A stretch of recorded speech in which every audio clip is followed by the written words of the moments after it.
हथियार रे छौड़ा डर हकौने की कर का पार रे छौड़ा है रे सुन बोल लेके घूमो ही तू हथियार रे छौड़ा डर हकौने की कर का पार रे छौड़ा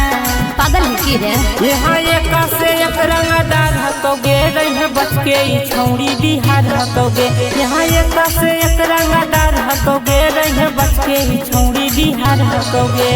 सही में रे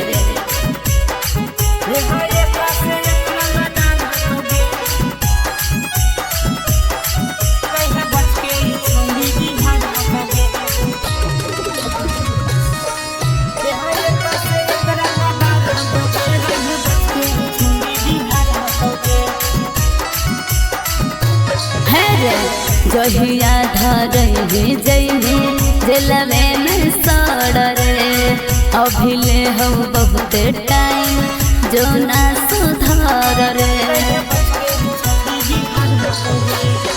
200 घंटा माथा बापा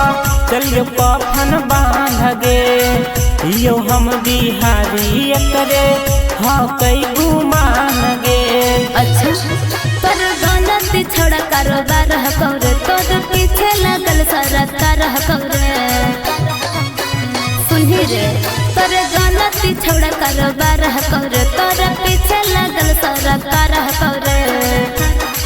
यहाँ एक से एक रंगदार हकोगे रह बच के ई छौड़ी बिहार हकोगे यहाँ एक से एक रंगदार हकोगे रह बच के ई छौड़ी बिहार हकोगे बच के रही सुनही रे यहाँ एक से एक रंगदार हकोगे रह बच के ई छौड़ी बिहार हकोगे यहाँ एक से एक रंगदार हकोगे रह बच के ई छौड़ी बिहार हकोगे है रे कोट कचहरी के लगावे पर तौ चकर रे जई तौ निकल जतना हकौ तोर या कर रे सुधर जो बाबू पागल है की गोली बंदूक से हकई बचपन से यारी गे बोलत के हया के कर दिन है भारी गे है रे गुडू नीतीश तर सोची बेकार हकरे लगल तोरा पे कितना एफआईआर हकरे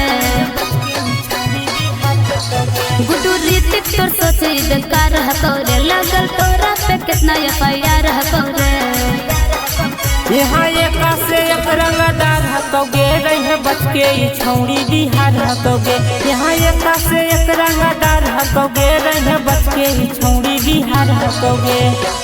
मगही रिकॉर्डिंग स्टूडियो।